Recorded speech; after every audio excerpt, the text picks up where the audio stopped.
believe I was asked some questions about the green bans and a discussion with Darren Greenfield from the FMMEU. My evidence was that the meeting that was planned was cancelled by him after consultation with my staff during the morning tea break. We can't be so sure now that that was actually correct. There's a possibility it might not have been, so it's better that I withdraw that answer. We've tried to look at the relevant file and see if that sheds some light so we can be clear, but we can't. So I withdraw the statement I made that the meeting was cancelled at Mr Greenfield's instigated. There is a possibility that I might have had to cancel it myself for other reasons relating to my ministerial duties. So I do thank the Chair for his consideration in giving me that brief opportunity to correct the record. Okay, thank you, Minister. We now have Ms Lisa Havilah and the Honourable Peter Collins. Welcome. Ms Havilah, you've been sworn before, so you don't need to, but Mr Collins, you do need to swear. Thank you, Mr Chair. I swear that the evidence now about to be given by me shall be the truth, the whole truth, and nothing but the truth, so help me God. Thank you. Would you like to make an opening statement, either you or Ms Havilah? Yes, I'll let Lisa go first, Mr Chair, if that's all right. Yep, could you just restrict it to a few minutes? Yes, thank you, Mr Chair. Thank you for the opportunity, Committee, for allowing me to address you again today. I'd like to start by acknowledging the traditional owners, the Gadigal people, and thank elders past and present for allowing us to be here. I'd like to acknowledge the Powerhouse Trust President, Peter Collins, and thank him for his collaboration and leadership. I, the Trust and the Museum are incredibly excited that the Powerhouse Parramatta has received planning approval from the New South Wales Government to proceed into construction and delivery. This is a major milestone for this internationally important project, and I would like to take the opportunity to thank the New South Wales Government for their visionary investment into establishing Greater Western Sydney's first New South Wales cultural institution. I'd also like to thank Infrastructure New South Wales for their significant ongoing leadership in the delivery of this project. Powerhouse Parramatta is being delivered through an extraordinary collaboration between the Museum, Infrastructure New South Wales, Create Infrastructure and the exceptional design team Moreau, Kuzunoki and Jenton. This team has been unrelenting in their focus to develop Powerhouse Parramatta through what has been a challenging year of restricted movement. Powerhouse Parramatta will be culturally transformative for the communities of Sydney and New South Wales, with over 18,000 square metres of exhibition and public spaces, 1.5 hectares of high amenity public domain and open space, creating a precinct that will attract over 2 million visitors to Parramatta each year. In October last year, the Western Sydney Powerhouse Community Alliance was established by leaders from across Sydney. Chaired by Chris Brown, the Alliance is comprised of representatives across industry associations, local businesses, universities, research institutes, arts and cultural organisations, major sporting codes, schools and churches who represent hundreds of thousands of community members from across the region. On behalf of the Trust and the Museum, I would like to thank the Alliance for amplifying the overwhelming strength of support and excitement for Powerhouse Parramatta. In December last year, we launched the Powerhouse Parramatta Community Information Centre in Parramatta Square. I would like to thank the Lord Mayor, Councillor Bob Dwyer, and Parramatta City Council for their support in establishing the centre. This centre provides the community with the opportunity to hear any cultural, educational, economic and employment benefits that the museum will provide to local and Western Sydney communities. I'm happy to advise the committee that we have had over 600 community members visit the space, and there has been overwhelming positivity, excitement and anticipation for the museum. Some of the repeated comments that we hear from local residents have included, there are so many young people in Parramatta, we really need something like this. It's so great we won't have to go all the way into the city. I grew up here and there was only sport. We've never had anything like this. And this is going to put Parramatta on the map, and we can't wait till it opens. This year, the museum continued to expand its programming across Western Sydney. Last week, the museum celebrated International Women and Girls in Science Day at Macarthur Girls High School. We convened a panel that included the newly appointed Physicist and Chief Scientist of Australia, Dr. Cathy Foley, Associate Professor Alice Motion, chemist and 2020 Eureka Prize winner for Science Communications, and Dr. Sarah Reeves, our own Powerhouse curator and astronomer. The panel was attended by 300 students from Macarthur Girls High School, Doonside Technology High School, Greystanes High School and Penrith High School, developing important new educational and employment pathways for young people across Western Sydney. It will be programs like this that are delivered every day at Powerhouse Parramatta that will have a generational and transformative impact for Western Sydney and New South Wales. As we await the government's consideration of the business case for the renewal of the Powerhouse Museum at Ultimo, I'm excited to advise that Create Infrastructure and the museum have been undertaking ongoing consultation with key stakeholders.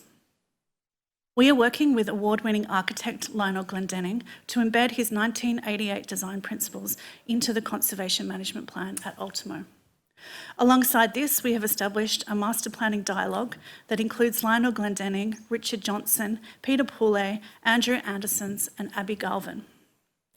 This eminent group of design leaders are advising on the development of the master plan that will inform the museum's renewal. I recognise that for our museum to renew and remain relevant, that it needs to engage and reckon with its histories. For its success, it is also critical that it continues to change to reflect the contemporary landscape and communities of Sydney and New South Wales. I would like to thank the many stakeholders and community members that have invested their time and advice as part of our ongoing consultation. This includes previous museum staff members, including Jennifer Sanders, Kylie Winkworth, Margaret Betteridge, Andrew Grant, Dr. Anne Stevens, Debbie Rudder, and Grace Cochrane. Last week, we announced the Powerhouse Museum at Ultimo's exhibition program for 2021. This annual program, led by our extraordinary curatorial team, includes exhibitions that are focused on presenting and engaging audiences with the Powerhouse collection. We will begin the year with Iran Zamin, an exhibition that presents highlights from our extensive Persian collection of over 1,700 objects. One of the key exhibition highlights for this year is Eucalyptus Kingdom, which tells the story of the museum's long relationship with eucalyptus, from the early days of economic botany and technical education through to collecting and recording where the eucalyptus sits in our national identity, including decorative arts, fashion and design. This year, we make a strong commitment to documenting and amplifying the work of Australian innovators that are actively responding to the climate challenge. 100 Conversations is an exhibition and digital archive that will present their stories and become an incredible record of how Australia responded to climate change at the beginning of the third decade of the 21st century. This incredible work and achievements of our institution have all happened since I last had the opportunity to present to you a short 3 months ago in October last year. This is a great testament to our staff. As you know, I have incredibly high expectations of them and they have my ongoing respect and thanks. Thank you. Thank you. Mr. Collins. Thank you, Chair. And I too acknowledge the traditional owners of the lands on which we meet and acknowledge their elders, past, present and emerging. Chair and committee members, I thank you for your deep interest in the Museum of Applied Arts and Sciences, the Powerhouse, and your navigation of the various issues that are under examination today. I served as Arts Minister from 1988 to 1995, and it's a position which I shamelessly hogged and held on to, despite the other vagaries of politics with which you are all intimately familiar. In my day as a minister, I was successful in moving the Children's Hospital from Camperdown to Westmead, which is a lead into where I am now. I mean, I've watched the development of Powerhouse Parramatta from the sidelines until my appointment in November last year. And if I look back on my regrets in politics. It was my regret that we were not able to do something like this 30 years ago. There were two simple reasons. One, the then size of Sydney, and while Parramatta was even then the demographic heart of Sydney, it is a much bigger, greater Sydney now. And the second reason is the money simply wasn't there, and that was the last recession. And so opportunities like this were not available then. I am so excited by what we face now. I think that the Museum of Applied Arts and Sciences over the next few years will develop into Australia's Smithsonian. We will go from the Powerhouse site in Ultimo, whose opening I attended back in the day, in the bicentennial year, and we will have a network of museums, and for future reference and future governments, that can be a building block. That can be a building block for an even greater network of museums. So I think Parramatta is the place to go. I think that the site that's been chosen is a beautiful, evocative site which will complement everything else that's happening in Parramatta at the moment. We all know Parramatta is a massive construction zone at the moment. Everything seems to be happening in Parramatta at the moment, and this will be added to it. But I think it's tremendously exciting, and I hope over the next in the next hour there's a chance to explore some of those things with you. Thank you, Chair. Thank you. Questions? Yeah, Ms. Havilah, in your opening statement, you made reference to community submissions to the Information Centre. No, I was referring to conversations that our staff and our team have with the community regarding Powerhouse Parramatta. So the Community Information Centre was established at the end of last year, and so the purpose of the centre was to inform the community about the incredible positive impacts that the Powerhouse will have. So what were you quoting from? Were those? I was quoting from the statistics that were given from people that come in the door, and I said over 600 people have come through the door since we opened. So 600, and those testimonials that you referred to were given by those 600? Yes, so, Yeah. yes. Okay, so what were some of the examples of the less favourable or adverse or troublesome responses?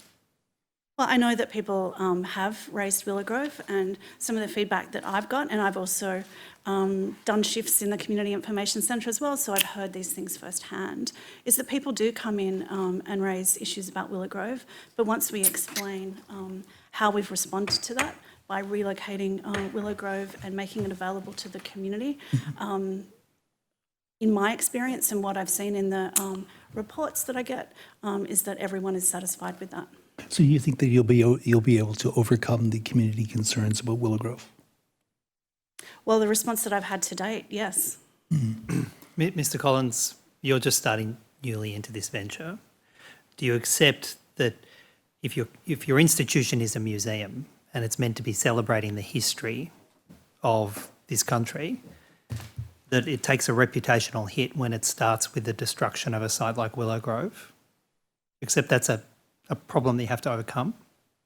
Look, let me go directly to Willow Grove, if you wish me to. If Willow Grove, Willow Grove is an 1880s Victorian Italianate building. It's an attractive building. It has a local heritage. It's on the local heritage plan. It's not on the state heritage register. If the proposal had been to demolish Willow Grove to put in an office block or shops or whatever, I would be opposed to that. This is to put an iconic cultural building, which in terms of cultural spending, is the second largest cultural spend in this state's history since the Opera House. This is one of those decisions which has to be taken by government, and I think that the quality of the replacement and the significance and iconic status of the replacement far outweighs what is there at the moment.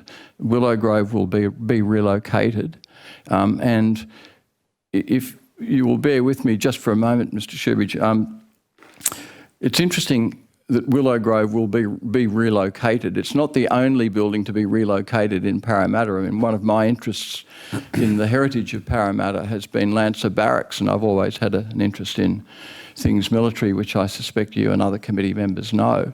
But Lancer Barracks has on it Linden House, which was relocated stone block by stone block, and is the regimental museum at Lancer Barracks.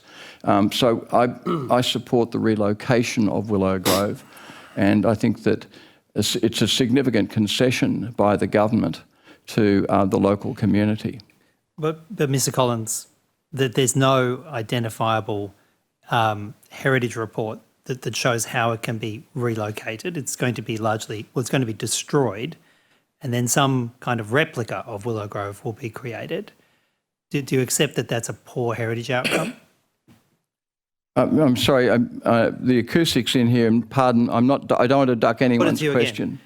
Willow Grove is not being relocated, it's been destroyed, and then a replica of Willow Grove is being built at an indeterminate place with some of the original fabric. Yeah, look, I disagree with that. Willow Grove is being relocated. That's the commitment of the government, and it will be relocated in consultation with the community to determine where the best context is for it to be reassembled. And Mr. Collins, I want to be clear though, the heritage significance of that site, Willow Grove, isn't just the bricks and mortar, and we can agree or disagree about whether it's possible to relocate that. It's the history of it being a maternity hospital. It's the history of the Durrag land that's in the soil that has that continuity going back through thousands of years. And the Durrag people have said, don't do this. Yeah. Do you accept, though, that starting with the destruction is a bad start for a museum? In terms of the significance of the site of Parramatta to the Indigenous population, to First Nations, I mean, I acknowledge the interests of the original Australians in relation to the entire continent. I acknowledge that. As to singling out a particular building, it is. I don't single out a particular building. I don't attach particular significance to Willow Grove in that regard. As a maternity hospital, I was born in an Italianate maternity hospital on the banks of the Richmond River in Lismore, which was demolished and replaced by the Lismore RSL Club. I imagine that my birthplace is now marked by a poker machine, but there is an opportunity with the relocation of Willow Grove to acknowledge some of what the local community brought out over the weekend in relation to its history as a maternity hospital. Mind you, it's a history we've heard nothing about until the Powerhouse was earmarked for Parramatta. I mean, nobody talked about Willow Grove. Nobody mentioned Willow Grove outside a relatively small group of local citizens in Parramatta to whom it did mean something and to whom it continues to mean something. They have a legitimate emotional and local attachment to that. Ms. Havilah, during the last session, there was some discussion, I'd like to follow it up on it, on Mr. Shoebridge's questions about the 188 recommendations or conditions on the application. And Mr. Shoebridge put forward, now maybe to make sure this is accurate, that there isn't a legal requirement as part of the conditions to rebuild, reassemble Willow Grove. Is that correct or incorrect? I heard the I'd like clarification. Yeah. What's said in the last session, and look, I'm not in a position to provide a more specific answer, but I think to the point, a commitment has been given to relocate and reconstruct Willow Grove, to move it to an area with appropriate curtilage which is relevant and which provides the right sort of historic context, along with perhaps other historic buildings. And I did hear in the last session that there are several sites available.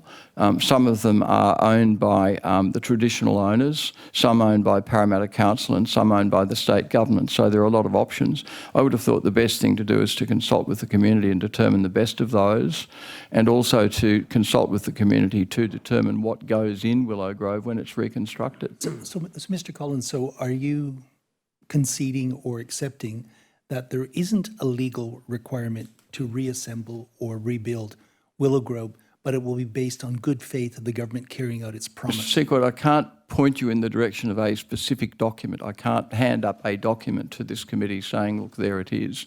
But suffice it to say that were Willow Grove not rebuilt, and I think this was the point that that both you and Mr. Shoebridge were pursuing in the earlier session, I mean, it would be, I think it would be extremely difficult and embarrassing for the government were Willow Grove not to be relocated and rebuilt as has been promised. I mean, that concession was made after consultation with unions, with consultation with Indigenous landowners, consultation with local community. The concession was made as it was made in relation to the St George Terrace.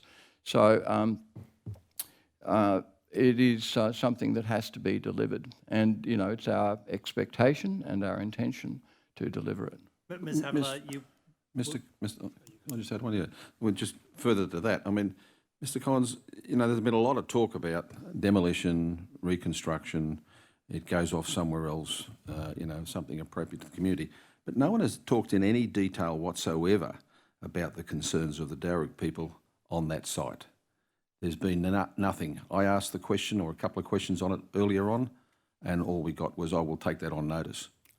I can say, Chair, that it's something I have discussed with Chief Executive Lisa Havilah, and it is our intention, once we have full access to the site and what is beneath it, to conduct an archaeological dig to see whether there are artefacts other than those that have already been pointed out. This might not just be a physical thing, Mr. Collins. No, that's right. No, I concur. I mean, but I think if you look at it from an Indigenous point of view, I mean, I don't think.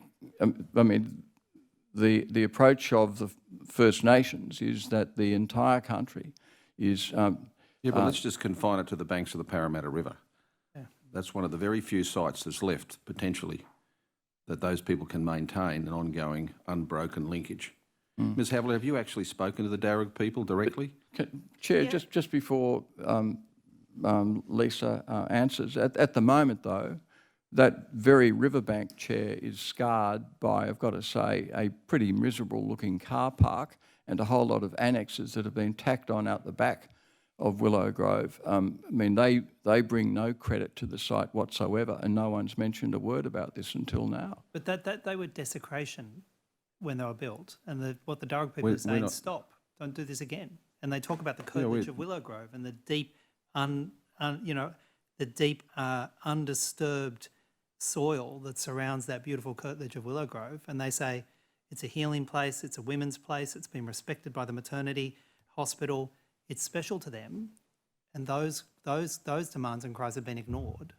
What do you say to the Darug people? Mr. Shoebridge, I've been working my way through a long list of critics of what is proposed, and I have yet to meet with the Darug people, but I certainly will. And tomorrow we'll be meeting with the North Parramatta Action Group, and after that we'll be meeting with the Dirubban Land Council in Parramatta. So we are keen to explore their feelings on these things and to work out what progress we can take. Sorry, Chair, I did. Well, that's all right. I just wanted to ask, you've sort of preempted a bit of the, I was going to ask Ms. Havilah whether she actually met with the Darug people that have directly concerned with that building, with that piece of land, and also, of course, the North Parramatta Residents Action Group. So I have ongoing meetings with stakeholders across Parramatta all the time. But and have you met with the North Parramatta Action Group? I have not. You have not, okay. I have met with Direct Strategic Management Group on multiple occasions, and they're also a representative of our community reference group, and I met with them on site a couple of weeks ago as part of the ongoing process of the management of archaeology on the site, which has been led by Infrastructure New South Wales, and which there are a number of First Nations stakeholders as part of that are being consulted and are leading that process. Well, the Darug elders that I've spoken to say that consultation has been, I think a polite description would be a sham. They feel like their input has not been valued, and their very strong views that Willow Grove should not be destroyed have been dismissed. Is that the kind of feedback you get, Ms. Havilah? Well, no, I have open conversations with Direct Strategic Management Group, which I did, just 2 weeks ago. So we want to have ongoing relationships with multiple stakeholders across First Nations, across all communities, across Parramatta and Western Sydney. But one of the biggest residents groups who's regularly heard on this issue is the North Parramatta Residents Action Group. You're aware of them, haven't you? I am, yes. You've been aware of them since you commenced your position, I assume, which is how long now? 2 years. And you haven't met with them? Is it because you don't like what they say? They've never requested a meeting, and we are meeting with them this week. So you've never reached out at all to meet with them? You say that you're involved in stakeholder engagements. You've gone and spent time at the Powerhouse site at Parramatta, but you haven't picked up the phone. They have. You haven't picked up the phone in the 2 years Done exactly what prior to today's hearing. You haven't picked up the phone and said, let's have a meeting, hear your concerns directly. May I just make a correction? As part of the environmental impact statement, we did extensive consultation, and North Parramatta Residents Action Group were part of that. And so they were involved in multiple, the members, including Suzette Mead, were involved in multiple consultation as part of that. So I have met with them over Zoom, unfortunately, because of COVID. This will be the first time that we have an opportunity to meet in person. I'm not criticising you for having Zoom meetings during COVID, Ms. Havilah. I want to be clear. Mr. Shubich, can I just add, just on this point, the Pyrmont Ultimo Save the Powerhouse group I met with about 3 or 4 weeks ago now, and they suggested to me that I meet with the North Parramatta Action Group. And so I've set that in train. We've had a couple of goes with. I've had a couple of goes with Suzette Mead to fix a date, and that will be at 10 o'clock tomorrow morning in Parramatta. Yeah, Mr. Collins, I'm not critiquing your alacrity. Seems to me soon after your appointment you've made those appropriate meetings. So I'm not criticising yours. Mr. Collins, from your opening statement, you said that you were appointed on November 2020. Yes. Has the board met since then? Yes, we've had one meeting, and then we've had one trust meeting. Now, have you, as the president of the Board of Trustees, set a new direction or given an indication to board members on how you want to move forward? I have. I've given an outline about my actions in meeting with those who have raised issues about either Ultimo or Parramatta. Or Castle Hill, and I will meet with as many key representatives as possible, and so I've certainly outlined that to the Trust. I've also spoken to the Trust about the, a number of issues, Mr. Secord. One, if I recall my remarks at that Trust meeting, we need to look at, and the museum is looking at this, what goes where in each of the museums that we will have, and just how the collection is distributed. Secondly, how much of the collection is on display, and it's rather interesting that only a small percentage of the collection is currently on display. It's about 3%. And I'd like to see a massive increase in what is on display, because I think what we have in our collection is fascinating, and we have. You can argue we might need even more space over time, but I mean I think we've got. I think we've got a fabulous collection that needs to get out there. So they're the sorts of issues I've talked about with the Trust, and we've had a good response. And following that trust meeting, the trust visitors, I think nearly all members of the trust visited the Castle Hills site to go through the back blocks and see what's in the collection. Mr. Collins, in your answer, you referred to, exhibiting and putting objects out there. Now, Ms. Havilah, there's been quite a bit. It was front page of the Goulburn Post, lots of coverage down in Goulburn about moving the steam engine to Goulburn, returning it to Goulburn, so to speak. And I've just got a copy of the Goulburn Malari Council business paper for tomorrow evening, and it says that you no longer support the moving the steam engine to Goulburn. What's happened there?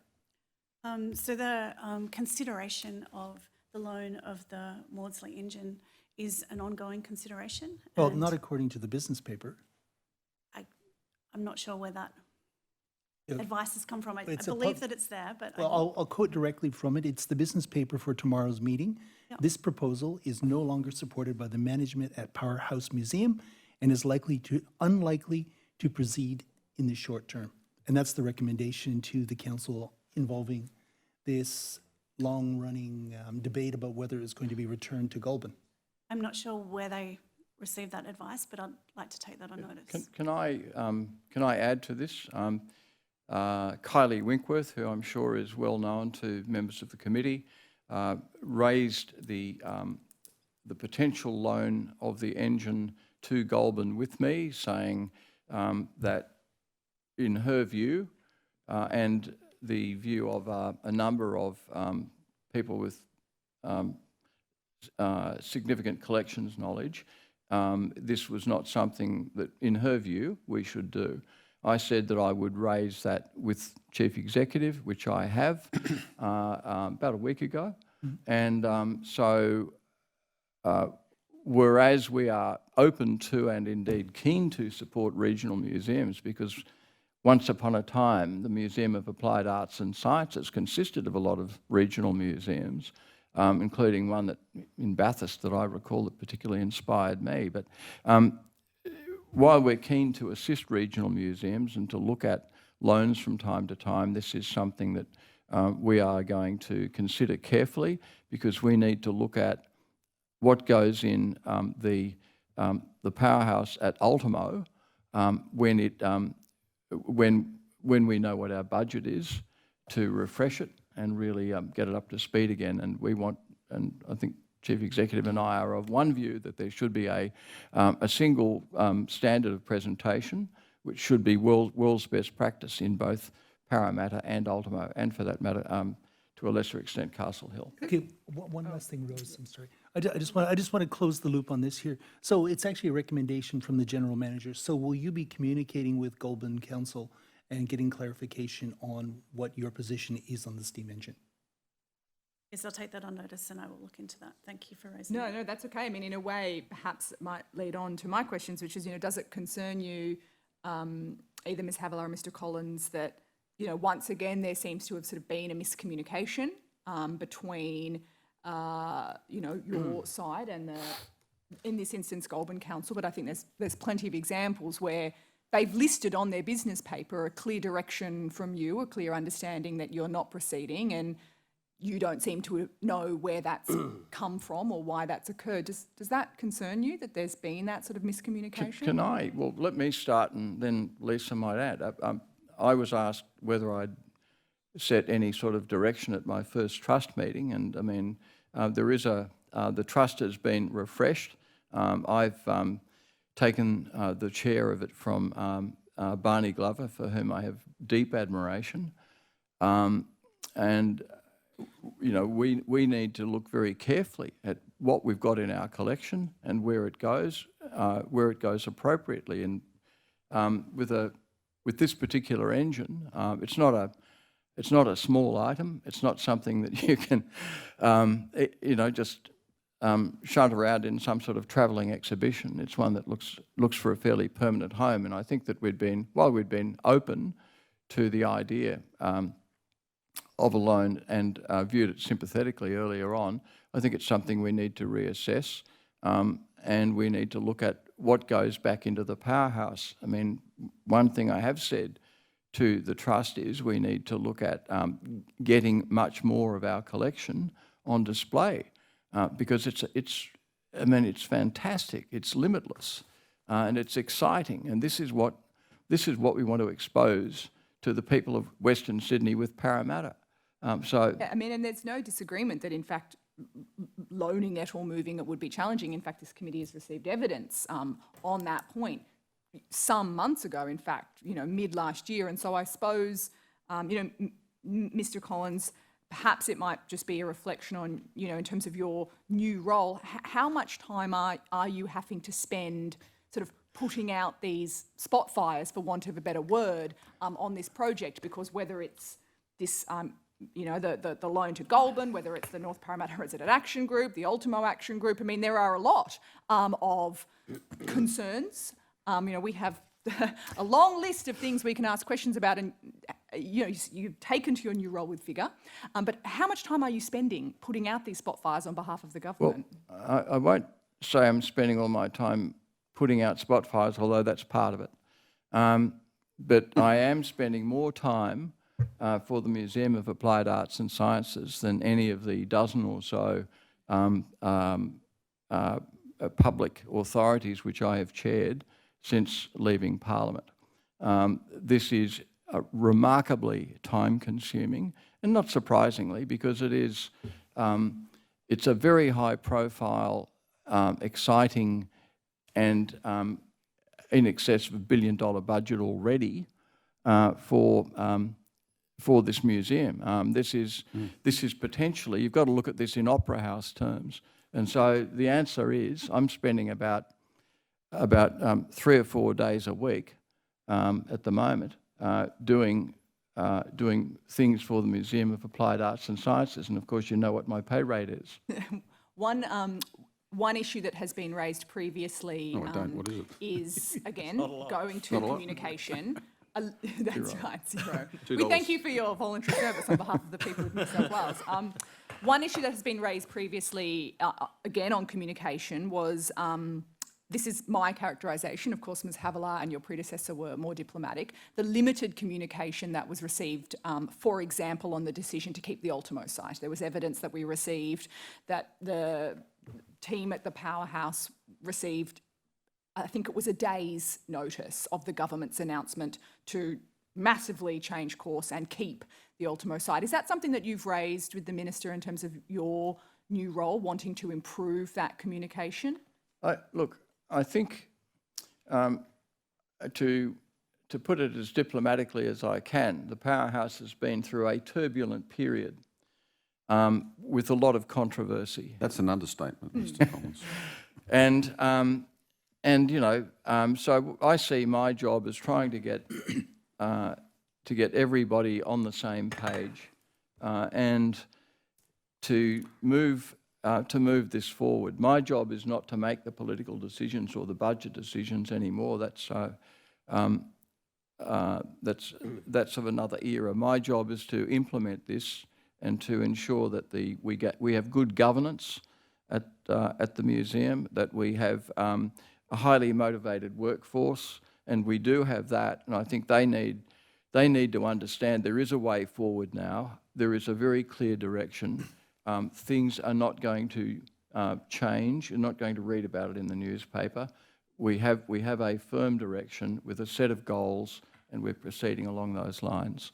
And are you confident I just said, no. No, Rose, if you want to finish this up. Are you confident in terms of your capacity to do that implementation, that you're getting the communication and support from the government to achieve that? Yes, I am. And look, the missing part of the jigsaw at the moment is we don't know what the amount is for Ultimo, but the signs have been, all I can say is the signs have been encouraging, and we expect to know that answer by the end of April.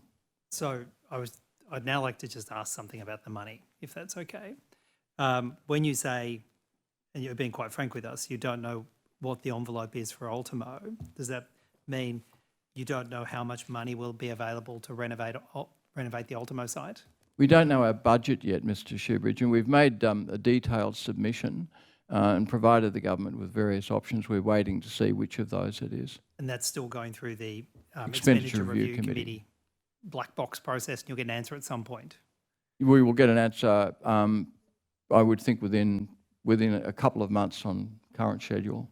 Ms Havilah, I asked the Minister how much of the $75 million that's required from donations has been received to actually build the powerhouse at Parramatta. His answer was none.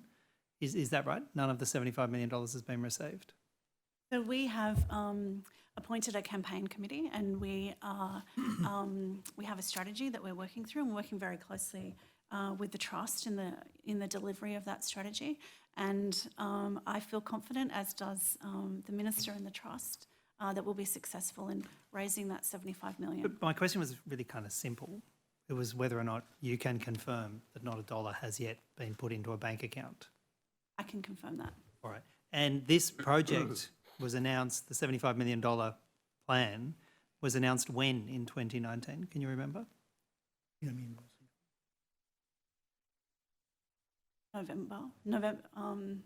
When was the? Sorry, can you ask that question again? Well, when was it announced that you wanted $75 million in donations? I've got reporting that goes back to November of 2019, but I can't see an announcement. That would be right, but I just have to take that on notice for the exact date. So let's assume at least November 2019. That's now the better part of a year and a half, and you haven't received a dollar. How is that on track? So we've made very significant progress, and that progress is confidential until the government and the Trust are ready to make an announcement about it. May I ask a question about this campaign committee? So are there... Campaign team, sorry to correct you. What do you... Sorry? Campaign team, so Campaign, staff of campaign the team. Powerhouse. So yes. are there parameters set for those on the team about how they'll actually get the $75 million? For example, will they be able to, in exchange for naming rights to certain wings and certain things like that, is that part of their campaign strategy? Yes, of course. It's part of any capital campaign strategy, and we have a policy for that as well. The Atlassian Hall. Yeah, I was going to ask that. So you will have parts of the Powerhouse Museum, Parramatta, named after individuals who will give donations as part of the $75 million. That will be a consideration of government and a consideration of the Trust, but Okay, but you just said earlier it's that naturally something that will be considered as part of the campaign plan and the strategy for implementation. Now, the $75 million, is it purely philanthropy, or does that also involve, I guess, commercialization, renting out facilities? How does the phrase philanthropy interpreted by your team? It is philanthropy as a gift. As a gift? Yep. So you can be named after part of it in exchange for funding. Could I ask you about how you're going to afford to run the Parramatta Powerhouse? What's your current budget? What's MAS's current operating budget? The investment from government is $28 million. And with that, you're currently running the Powerhouse site at Ultimo, you're running the Sydney Observatory, and you're running the Castle Hill site. Is that right? Correct. How much is it going to cost to run the Parramatta site? That is part of the business case for Parramatta and Ultimo, and the operational costs are integrated into that business case and are currently being considered by government. So you can't tell us how much it's going to cost to run the Parramatta site? No, or even an estimate of how much it's going to cost? It's part of the business case that's being considered by government. Well, unless you get a substantial increase in ongoing government funding, you won't be able to keep the lights on, will you, Ms Havilah? Has that been promised to you? Well, the business case has been considered, and I think it's a very robust business case that requires, of course, we require government investment, but the way that Parramatta and how we'd like to move forward with Ultimo is also take responsibility in terms of earning income and creating active, dynamic precincts, which is what the community expects, that institutions like ours raise money through both commercial programs, events, retail, and we very much have a responsibility to integrate those things. So yes, we will require government investment, but yes, we are taking very seriously our responsibility to offset that government investment and to create vibrant, engaged precincts. I'm sorry. Sorry. I apologize. Mr. Collins. I don't think Ms Havilah had finished. No, She had final I thoughts to interrupted. it. Sorry. And all I was going to say is, as part of that, we are, truly rethinking what a museum should and could be for its community, and that includes expanded opening hours, contributing to the nighttime economy, contributing to the visitor economy, and that is critically important in terms of the structure of our operations. Mr. Collins, you mentioned earlier in your evidence that the board and yourself had put forward a number of scenarios for the improvement of the Ultimo site. And I'm sure everyone here is in furious agreement with you that there is a huge amount of the collection, a huge part of the collection that never sees the lights of day. I mean, as you say, 3% is on exhibition. Given all of that, what in those submissions is the future of the Harwood building at that site? I mean, there's a large project going on there at the moment of cataloguing and digitising. We were told when we visited the site that a number of these, if not most of it, would be going to Castle Hill. Yes. What is the future of the Harwood building? The short answer is to be determined by the government, but if I may make these observations, and this is where we conduct most of our meetings at the moment, and this is where most of the staff are located at the moment. The Harwood building, which is an adaptive reuse of what were tram sheds, was not built for purpose. It's been it's done its job, but for really the last 30 years, we've been decanting to Castle Hill. Castle Hill was built as the storage facility. We've been upgrading and will continue to upgrade storage facilities at Castle Hill because it makes more sense to store, especially large objects of the 500,000 objects in our collection at Castle Hill. It's also it's running out of time in terms of being a proper sort of place for occupational health, safety. It's not a terrific office environment for the many staff who are working in there. But what happens to the site? Government to determine, but our observation and our recommendation to government would be that it certainly remain part of the Powerhouse Ultimo precinct, that it be earmarked for museum or arts purposes. And when I say arts purposes, I think it is known that the Minister has mentioned he would like to explore whether or not you could have some theatre capacity in there, that sort of thing. I think these are the sorts of things that can be examined, but the government will ultimately make the determination. But our recommendation would be that, and our understanding is, that Harwood remains part of our precinct and will be used well into the future. Can I? No, I think Sorry, if I might. Thank you. Franklin has got a question or two. No, just a couple of questions, if I can, predominantly around regional access. The first is, Mr. Collins, you mentioned in your opening address there's been some discussion, I should say, here today about regional museums having loans from the Powerhouse. I was wondering if you could give us some understanding of your vision about what you see in that space. We've had some evidence before from Ms. Havilah about what currently is being done, but I'm interested, obviously that's something that I'm keen to see increase, and I'm just interested in what your perspectives are there. My perspective for this whole appearance and the job that I'm doing as president of the Powerhouse Museum is entirely framed by regional museums. And if I had to name one in particular, it's the now closed museum in William Street, Bathurst, where as a kid living with my grandparents on the outskirts in a housing commission house when I was 11 years old, that was where I would entertain myself on weekends. It was free. I can still tell you what some of the exhibits were. Those museums, and I guess what it's absolutely etched into me is the educational significance of museums, whether they be in Western Sydney or Western New South Wales, regional New South Wales. We need to get through to the imaginations and ambitions and thoughts of children across the state. Those regional museums have a vital role to play. One of the people who's been, I guess, a constant observer and critic of processes so far, Kylie Winkworth, I know, is very passionate about regional museums, and not without good reason. They're a wonderful educator. They're a wonderful starting point.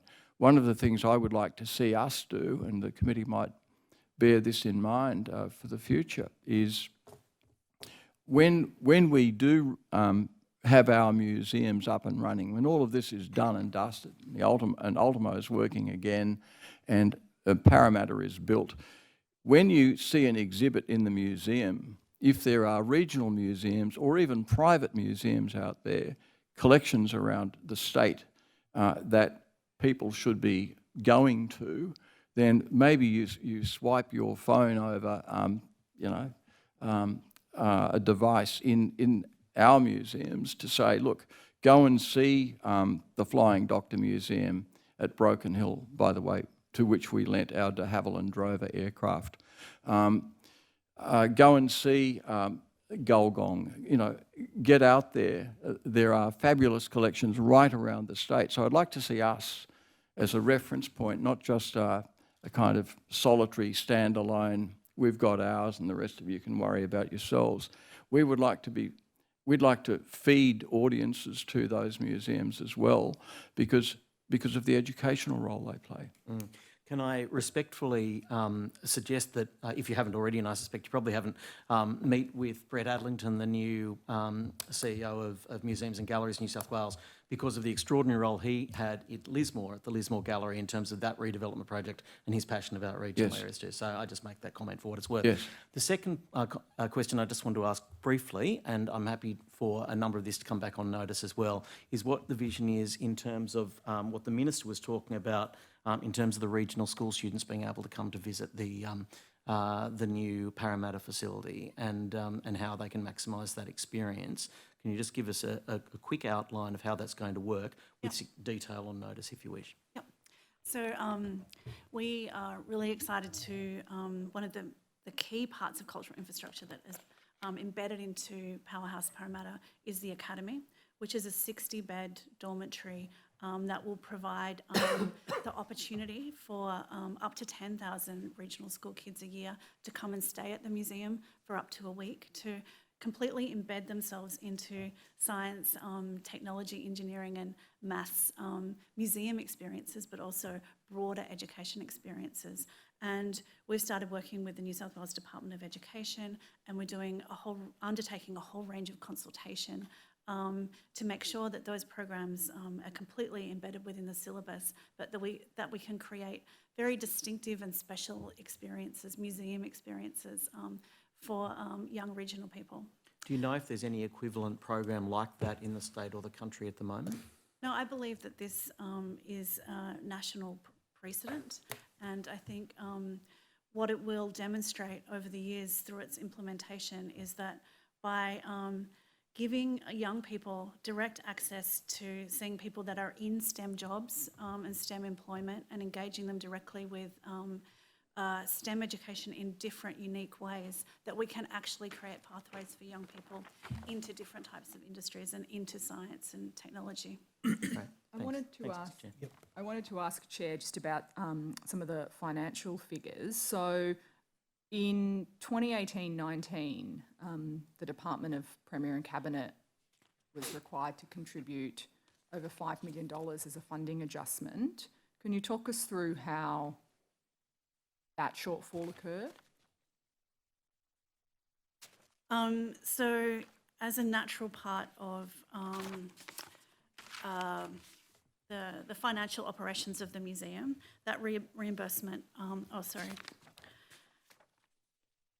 It was 5.32 million, to be exact. Yes. So it was a normal cash buffer process that's run by Treasury. And the Audit Office described it as very uncommon. In fact, the Audit Office described it as not common at all that a public body like the Powerhouse would require that sort of overdraft. Well, my understanding is it is a normal process, but I'm happy to take that on notice. Well, I understand it would be a normal process if the Powerhouse Museum is about to run out of money, that the government would come in and provide them some support. That would be normal. But I suppose the question is, my understanding is the budgeted shortfall was $3 million. That then blew out to close to $6 million. And the government was required to come in what the Audit Office described as quite an unusual situation. To be clear about the $3 million, that was reimbursement, timing around a reimbursement, and it wasn't a deficit against a budget. So the way that the project is financially managed is that we spend against the budget and we invoice each month, and that was a delay in that reimbursement of the $3 million. So it wasn't a deficit against a budget. But it wasn't, in fact, $3 million in the end. That was significantly more than $3 million. No, they're two separate things. The $5 million cash buffer and the $3 million reimbursement. And so just on the $5 million cash buffer then, is there no additional explanation as to how that budgetary buffer was required? I'm happy I to take that on notice because with Department of Premier and Cabinet, I don't want to be completely determinate but I do want to check whether that it was as part of the machinery of government changes between the Department of Planning and DPC. So there may have been some cash adjustments required as part of that. I would like to go back and check if that's the case, so we can provide you with an exact answer. And in doing so, I'm very happy to review that comment that you're providing from the Audit Office, if that can be tabled, so that we can That's fine. provide that information. We're just running out of time. Okay, Ms. Havilah, in your opening statement, you made mention of the 2021 exhibition program. Now, the uncertainty and the chopping and changing last year, how did that affect your programming for this year? Did you have to scramble to put exhibitions together, put them together, curate them for this year? How did that impact on your exhibition program this year? So following the July announcement about the retention of Ultima, which we were incredibly excited about, the curatorial team worked to develop our 2021 program, and it gave us an extraordinary opportunity to develop projects that were completely focused on our collection. That's with the exception of a great partnership that we've established with the National Museum of Korea with a project called 500 Ahats, which is an exhibition that celebrates the 60th anniversary of friendship between Australia and Korea. But we have a fantastic curatorial team, and they've done a great job not only working on our 21 program, but our 22 program, which is well into development. Now, are you working on, one question that hasn't come up, have we revised or established the completion date for the Powerhouse Parramatta? Not to They haven't my even got a understanding. start date yet. Well, but I would like to know if there... Haven't got a business case yet. There's not Start a... date or wait, a wait, wait. finish date? So There's no there's not a business case? business... So there's not a business case, not a start date, and not a There's a completion. business case being developed. We're currently right in the process We've of had that. five. We're doing things in their We've had obvious order. 5 Okay, prior whoa, business I cases. still want to... We've never actually seen a business case, have we? I don't know. Ms. There's been Havilah, business 1, 2, sorry, 7. gentlemen. Ms. Anyway. Havilah, so do you have a target opening date? So NSW, who's our delivery partner, are leading the delivery of the project, and as you heard from the Minister, it began, moved into delivery today after the approval, planning approval. NSW, as you would have heard directly from Simon Draper, they don't like to give a date because it is, of course, dependent on the process of the delivery of the project. So it was first kicked around February 2015, and we still don't have a completion date. Is that correct?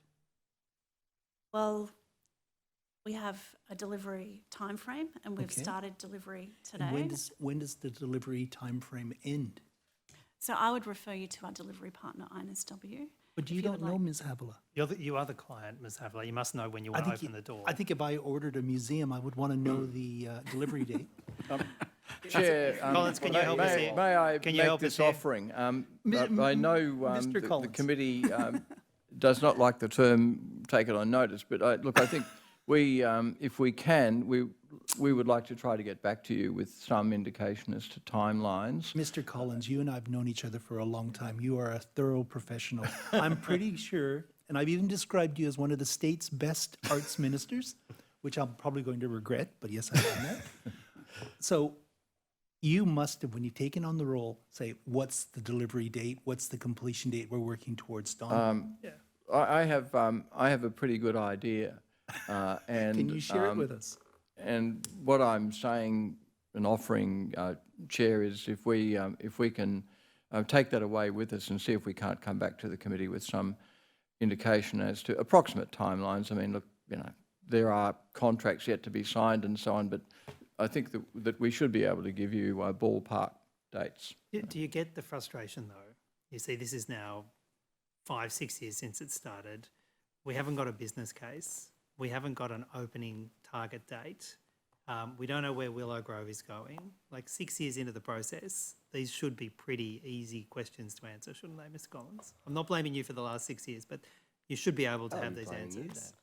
I'm trying to assist the committee, Mr. Shoebridge, and whatever I can do to. I mean, I'm not stonewalling you on this. I hear what you're saying, and if we can get some at least indicative indication dates, then I will do so. But I'd just like to get that clarified elsewhere and come back to the committee if that's all right. On that happy note, Mr. Chair, I do note that we're 3 minutes over the allotted time. And I just want to remind the But committee. I do note also that I'm the chairman. I know. That's why I was very respectfully drawing that to Do you your see how attention, useful sir. it is to have a Mr. deadline Chair. to work to? Mr. Chair, Mr. Chair, with your indulgence, I just want to say that the original commitment was that the museum would be opened before the 2019 state election.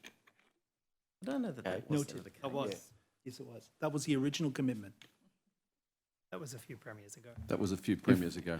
All right. Chair, an amusing note on which to end about opening dates. I had looked forward to the opening of the Museum of Sydney immediately before the 1995 election, which for those who note electoral statistics was a pretty close election. Unfortunately, due to rubber membranes on the roof, it could not be opened prior to the election by myself, then as Arts Minister, and was opened as the first project delivered by the incoming government about 3 weeks after the election. So we'll try to get some. We'll try to get you some indication as to dates. Thank you very much. All right, on that note, we will close the